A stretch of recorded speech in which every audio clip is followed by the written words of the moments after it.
নকশা লাইভে সকলকে স্বাগতম। আজ আমরা গল্প করব মুভ টুল নিয়ে।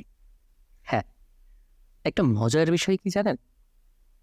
আপনি যখন এই সফটওয়্যারটি ওপেন করবেন, যখন অন্য কোনো টুলস আপনি সিলেক্ট না করবেন, তখন অটোমেটিক্যালি মুভ টুল সিলেক্ট থাকে। অর্থাৎ বলতে পারেন এই সফটওয়্যারটা তার দখলে। হ্যাঁ, আজ আমরা আলোচনা করব মুভ টুল নিয়ে। মুভ টুল সাধারণত কি করে থাকে? মুভ টুল সাধারণত একটি অবজেক্টকে তার স্থান পরিবর্তনে সাহায্য করে থাকে। এটি হলো মুভ টুলের মেন কাজ। তাহলে চলুন আমরা দেখি এবং শুরু করি। এবার আমরা চলে যাব টুলবারের একদম উপরে যে টুলটি রয়েছে, যার নাম আপনারা দেখতে পাচ্ছেন মুভ টুল, এবং তার পাশে যে ছোট্ট করে ভি আইকনটি আছে, এটির মানে হলো কিবোর্ড থেকে আপনি ভি প্রেস করলে মুভ টুলটি সিলেক্ট হয়ে যায়। আর আপনারা উপরে দেখতে পাচ্ছেন যে একটি অবজেক্টকে মুভ টুল ধরে সরাচ্ছে। তবে হ্যাঁ, এই ধরাটা অবশ্যই মাউসের বাম বাটন চেপে। তাহলে আমরা দেখে নিলাম মুভ টুল।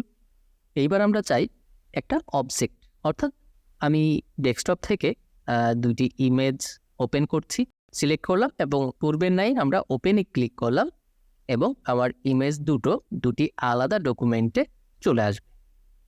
ওকে, আমার ইমেজটি চলে এসেছে। এবার আপনি খেয়াল করুন যে আমার যে ডান পাশে লেয়ার পার্টটি আছে, অর্থাৎ লেয়ার বক্সটি আছে, সেখানে কি হয়েছে?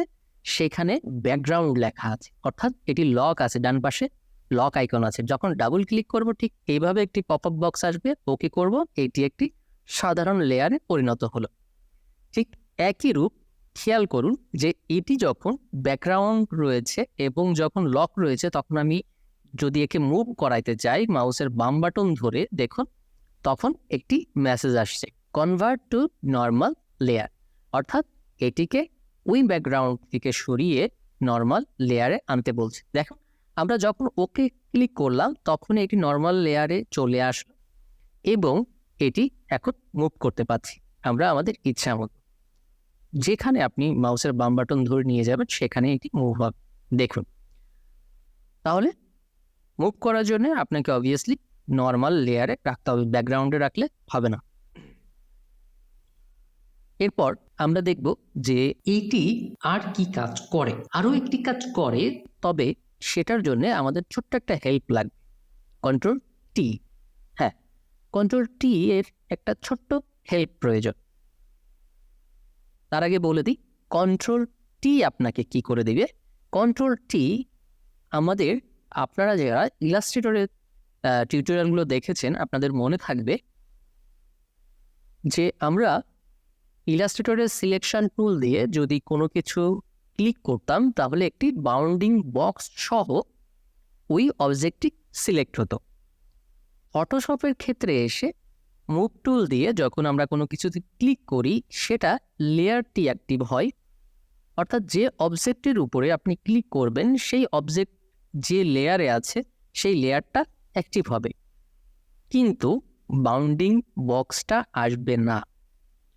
অর্থাৎ বাউন্ডিং বক্স আসলে আমরা হাইট এবং উইডথটাকে যে চেঞ্জ করতে পারি, আমরা চাইলে ছোট বড় করতে পারি, সেটা এখানে আসবে না। এটার জন্যে আমাদের কি করতে হবে? কন্ট্রোল টি এর হেল্প নিতে হবে।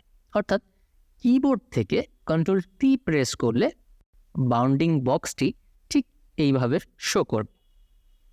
এবার আপনি চাইলে আপনার মনের মতো করে এটিকে হাইট কমাইতে পারেন বা উইডথ কমাইতে পারেন, বা ডানে বাম যে কোনো জায়গা থেকে আপনি আপনার ইচ্ছা মতো একদম ফ্রি ট্রান্সফার করতে পারেন। সো দেখুন আমি ছোট বড় করছি। এখানে কয়েকটা বিষয় একটু ছোট্ট করে টিপস দিয়ে, যখন আপনি যে কোনো জায়গা থেকে কমাইতে যাবেন তখন কোনো কিছু কিবোর্ড থেকে না প্রেস করলে চারপাশ থেকে সমানভাবে কমবে। আর যদি আপনি শিফট চাপেন তাহলে ঠিক এইভাবে উপর থেকে এবং নিচ থেকে যে কোনো জায়গা ধরে আপনি টানবেন সেদিক থেকে ছোট হতে থাকবে। আর আপনি যদি অল্ট এবং শিফট দুটাই প্রেস করেন তাহলে এইভাবে ছোট হবে, কিন্তু এর যে চারপাশের রেজুলেশন যেরকম ছিল সেরকম থাকবে না, অর্থাৎ একটি ফ্রিভাবে হবে। কিন্তু আপনি যদি অল্ট প্রেস করে এটিকে যে কোনো কর্নার ধরে টান দেন, বড় করেন বা ছোট করেন, তাহলে কি হবে? এটি চারপাশ থেকে সেমভাবে বড় এবং ছোট হবে, যেটি ইলাস্ট্রেটরের ক্ষেত্রে শিফট আর অল্ট প্রেস করে করতে হতো, সেটি এখানে শুধুমাত্র অল্ট প্রেস করে করতে হয়। তো এই হচ্ছে আজকে আমাদের মুভ টুলের আদ্যপান্ত। মুভ টুল খুবই সহজ একটি টুল, এটি সাহায্য করে বেশি। এটি নিজে কোনো কিছু তৈরি না করলেও এটি মুভ করার জন্যে সাহায্য করে থাকে এবং মুভ করার একমাত্র টুল এটি। এবার চলুন আমরা একটু পরীক্ষা করে দেখি। এই ইমেজটি আমরা কিছুটা অংশ কেটে নিচ্ছি, দেখুন। ওকে, এই কাটিংটা আমরা ক্রমান্বয়ে দেখাবো। তার আগে কাটার পরে দেখুন আমাদেরকে কি করতে হবে? মুভ টুলটি সিলেক্ট করতে হবে, অন্যথায় এই অবজেক্টটিকে সরানোটা সম্ভব নয়।